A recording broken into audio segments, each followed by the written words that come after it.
নমস্কার ভিউয়ার্স, আপনাদের সবাইকে স্বাগত দ্য পাবলিক পোল ব্রেকিং নিউজে। আজকের যে ভিডিওটা নিয়ে কথা বলবো সেটা বড়ই অদ্ভুত, আর সেটা হচ্ছে আমরা একাধিকবার শুনেছি একাধিক মানুষের মুখে। সেটা কি, যে লোকসভা নির্বাচন 2024-এ বিজেপির, বঙ্গ বিজেপির যে ভরাডুবি হয়েছে তার বিশ্লেষণ, তার ব্যাখ্যা, তার কাটা ছেঁড়া পোস্টমর্টেম, তাই না?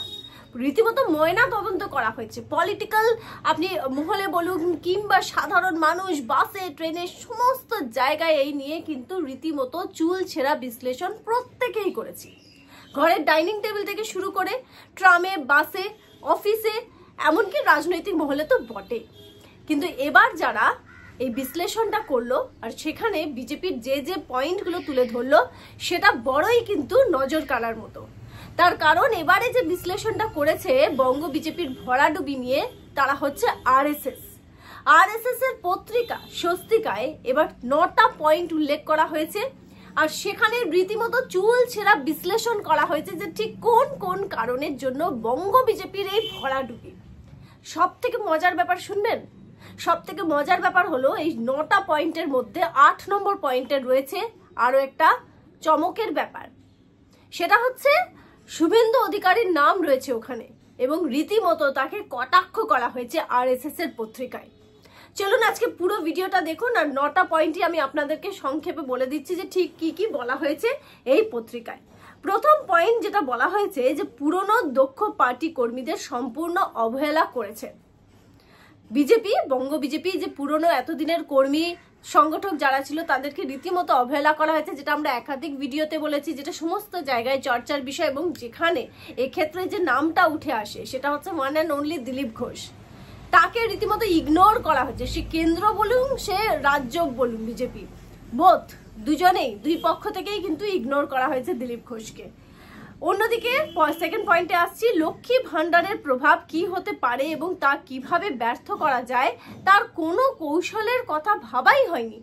লক্ষ্মীর ভান্ডার, যেটা কিনা তৃণমূল কংগ্রেসের বড় সড়ো ব্রহ্মাস্ত্র বলা যেতে পারে ভোট ব্যাংক টানা, সেটা কিন্তু সবাই বুঝতে পারছিল।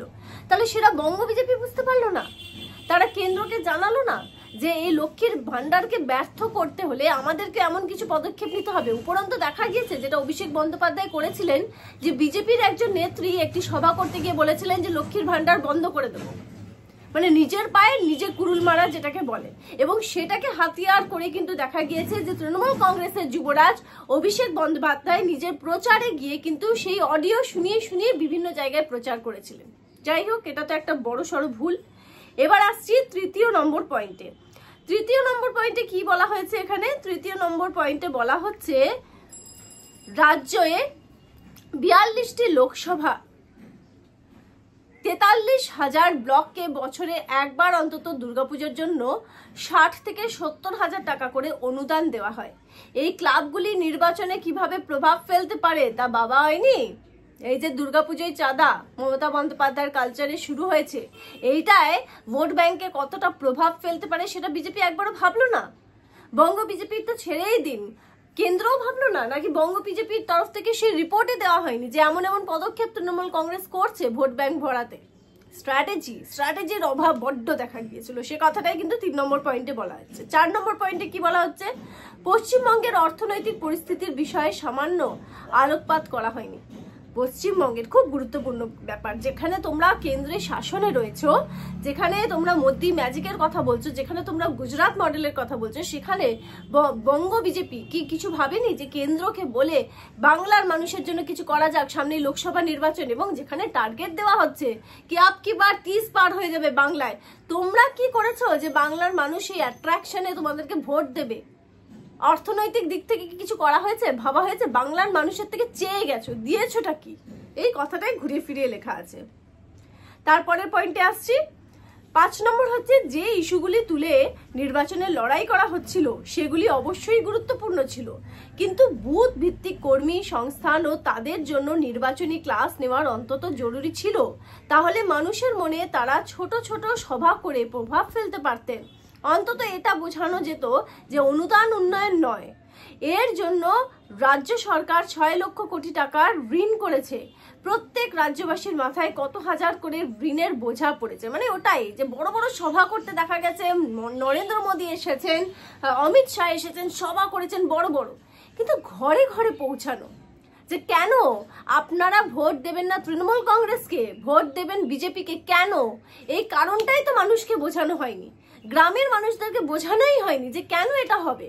দেখুন ভোট পার্সেন্টেজ শহরাঞ্চলে কিন্তু তৃণমূল কংগ্রেসের কমেছে, বিজেপির বেড়েছে, সব ঠিক আছে, কিন্তু গ্রাম একটা বিপুল জনসংখ্যা, সেখানে মানুষকে বোঝাতেই পারলো না বিজেপি যে কেন তৃণমূল কংগ্রেসকে ভোট দেবেন না আর কেন বিজেপিকে ভোট দেবেন। ছোট ছোট সংগঠন করা উচিত ছিল, তাদেরকে ট্রেনিং দেওয়া উচিত ছিল, তারা গিয়ে মানুষের কাছে পৌঁছাতো, ডোর টু ডোর ক্যাম্পেনিং করতো এবং বোঝানো উচিত ছিল, সেটাই হয়নি, একদম ফেলিয়ার। 6 নম্বর পয়েন্টে কি আছে, অঞ্চল ভিত্তিক নির্বাচনী কর্মী সভার খুব প্রয়োজন ছিল, জেলার নেতারাই তা করতে পারতেন। রাজ্য নেতারা বড় বড় জনসভার অনেক গুরুত্ব দিয়েছেন, কিন্তু জেলা নেতাদের নিয়ে নির্বাচন ভিত্তিক সভা করলে ভালো হতো। একদম ঠিক কথা। জেলায় জেলায় কোথায় সংগঠন সেটা দেখেনি, শুধুমাত্র সভা করা, বড় বড় ফেস উঠে আসা, লিডার লিডার লিডার, চারিদিকে লিডার, কর্মী কোথায়, সংগঠন কোথায়, মজবুত বা মজবুত নয় সেটা তো পরের কথা, সংগঠনটাই ছিল না ঠিকঠাক ভাবে। যাই হোক, এর পরের পয়েন্টে আসছি। পরের পয়েন্ট হচ্ছে, আমার মনে হয় উড়িষ্যার থেকে আমাদের কিছু শিক্ষা নেওয়ার প্রয়োজন আছে। খুব সঠিক কথা, উড়িষ্যা একেবারে মার্গদর্শন, সেখান থেকে কিন্তু শিক্ষা নেওয়া উচিত ছিল যে কিভাবে সেখানে পুরো খেলা পাল্টে গেল, একেবারে খেলা ঘুরিয়ে দেওয়া হলো, কিন্তু কোনো শিক্ষা নেয়নি বিজেপি। সেখানে ধীরে ধীরে ধীরে ধীরে কিভাবে নিজের জায়গা করেছে, মানুষের মনে নিজেদের জায়গা করেছে, পয়েন্ট ওয়াইজ কারণ দেখিয়েছে যে কেন বিজেপিকে ভোট দেবেন, কেন বিজেপিকে সমর্থন করা হবে, সেটা কিন্তু খুব ভালো করে মানুষের পর্যন্ত, যে মানুষের সঙ্গে যে কানেক্টিভিটি সেটা করেছে, সেটা বাংলায় বড্ড অভাব ছিল। উড়িষ্যার থেকে কিন্তু শিক্ষা নেওয়া উচিত ছিল, কিন্তু নেয়নি। এবার আসছি সব থেকে গুরুত্বপূর্ণ পয়েন্ট, মানে 8 নম্বর পয়েন্টটা, শুভেন্দু অধিকারীকে নিয়ে। শুভেন্দু অধিকারী সংগঠনের বিষয়ে যথেষ্ট অভিজ্ঞ এক নেতা, খুব ঠিক কথা। সংগঠনের দিক থেকে তার নাম মানে ভীষণভাবে নেওয়া হয়, কিভাবে সংগঠন করতে হয় তার থেকে ভালো জানে না কেউ। তারপরে বলা হচ্ছে, তিনি আমার উল্লেখিত 2 এবং 3 নম্বর বিষয়ে কিছু করতে পারতেন, কিন্তু তিনি জনসভা ও আদালতের লড়াইয়ে তার যোগ্যতা প্রতিষ্ঠা করতে পারলেও এদিকে নজর দেননি। একদম যেটা বলা হচ্ছিল, শুভেন্দু অধিকারী চিৎকার করছেন, চেঁচামেচি করছেন, আইনি লড়াই লড়ছেন, মুখ পোড়াচ্ছেন রাজ্য সরকারের, কিন্তু দল ব্যক্তি বিশেষে কিন্তু একটা দল চলে না, একটা দল নিয়ে কিন্তু একটা পার্টি হয়, সেখানকার মানুষদের নিয়ে সঙ্গে নিয়ে সবাইকে চলতে হবে, এটা কোথাও না কোথাও তিনি ভুলে গিয়েছিলেন শুভেন্দু অধিকারী। আর সংগঠনে কোনো রকম নজরই দেননি। হ্যাঁ, তিনি কি করে গেছেন, তিনি নিজেকে তুলেছেন, মানে রাজ্য সরকার ভার্সেস শুভেন্দু অধিকারী, মমতা বন্দ্যোপাধ্যায়, অভিষেক বন্দ্যোপাধ্যায় ভার্সেস শুভেন্দু অধিকারী, খুব ভালো করে মানুষ বুঝেছে। কিন্তু সংগঠনটা মজবুত করার কাজে কিন্তু তার একটা বড় কন্ট্রিবিউশন হওয়ার কথা ছিল। এই যে ক্লাবকে অনুদান দেওয়া হচ্ছে, এই যে দুর্গাপূজায় অনুদান দেওয়া হচ্ছে, এই যে লক্ষ্মীর ভান্ডার হচ্ছে, এইটা নিয়ে কিন্তু কেন্দ্রের সঙ্গে বসে আলোচনা করা প্রয়োজন ছিল, ব্লু প্রিন্ট তৈরি করা ছিল, স্ট্র্যাটেজি ফিক্স করতে হতো, কিন্তু শুভেন্দু অধিকারী কিন্তু করেনি। তিনি আইনি লড়াই এত ব্যস্ত হয়ে গেলেন, কালিমালিপ্ত করতে রাজ্য সরকারকে এত ব্যস্ত হয়ে গেলেন, তৃণমূল কংগ্রেসকে কালিমালিপ্ত করতে, যে মানুষের একটা বিরূপ প্রতিক্রিয়া হলো এবং সেটা কিন্তু ভোট ব্যাংকে পুরোপুরিভাবে দেখা গেল। সুতরাং তুলোধনা করা হলো, বলা যেতে পারে যে আরএসএস এর পত্রিকায়। এবার 9th পয়েন্টে আসছি, শেষ যে পয়েন্টটা, দলের লোকসভা প্রার্থীরাও সম্ভবত কর্মীদের দক্ষ করে তোলার বিষয়ে মনোযোগ দেননি। একদম তাই, দলের লোকসভা প্রার্থীরাও কিন্তু কর্মীদেরকে খুব ইগনোর করেছে। মানে আপনি দেখুন যে যখনই বিজেপির কথা আসে না, তখন কর্মী সংগঠনের বেশি, কিন্তু যেটা বলা হচ্ছিল যে বেশি দেখা যাচ্ছে কি, সেটা দেখা যাচ্ছে লিডার, মুখ, হ্যাঁ, কিন্তু কাজে কর্মে কিন্তু সেটা নয়, সেটা কিন্তু করার প্রয়োজন ছিল। এবং সব মিলিয়ে রীতিমতো স্পষ্ট হয়ে গেল যে আরএসএস রীতিমতো তুলোধনা করে দিয়েছে কিন্তু বিজেপির, যে কোথায় কোথায় খামতি ছিল, চুল ছেঁড়া বিশ্লেষণ, আর সেখানে শুভেন্দু অধিকারীর নাম। একটা গ্যাপ, একটা ফাটল পরিষ্কারভাবে কিন্তু দেখা যাচ্ছে, অন্তত বঙ্গ বিজেপির ক্ষেত্রে তো বলাই যাচ্ছে। এটাই ছিল আজকের ভিডিও। আপনাদের মূল্যবান কমেন্ট অবশ্যই আমাদেরকে দ্য পাবলিক পোলে কমেন্ট করে জানাবেন। The public pole breaking news, মনে রাখবেন, পারলে সাবস্ক্রাইব করবেন, যদি ভালো লাগে আপনাদের চ্যানেলটা অবশ্যই সাবস্ক্রাইব করবেন। আর আপনারা কমেন্ট করে দ্য পাবলিক পোল ব্রেকিং নিউজে পাবলিককে তাদের কিন্তু ওপিনিয়ন দিতেই হবে।